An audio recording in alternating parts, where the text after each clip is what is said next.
Video ako kang. Hello mga pasaway. Babay Mika, babay Prisha. Mag-ingat kayo sa Singapore.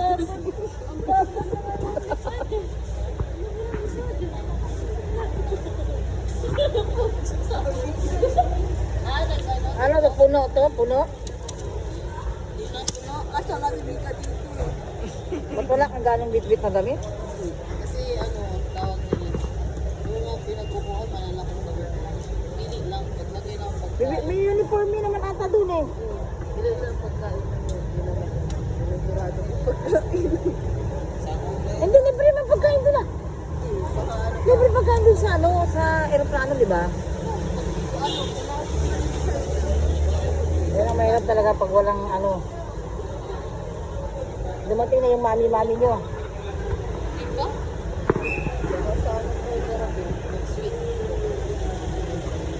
Eh paano yung ano niya, 50,000 niya na matanggap? Ano pala, kailangan mag 3 months ko na yung ano. Kailangan mag 3 months ka muna bago niya matanggap para siguradong magtagal ka. Yan na ba yung iyak ng iyak? Walang iyak, may iyak ka. Ganyan ka rin kang pag-aalis. Yung boyfriend mo.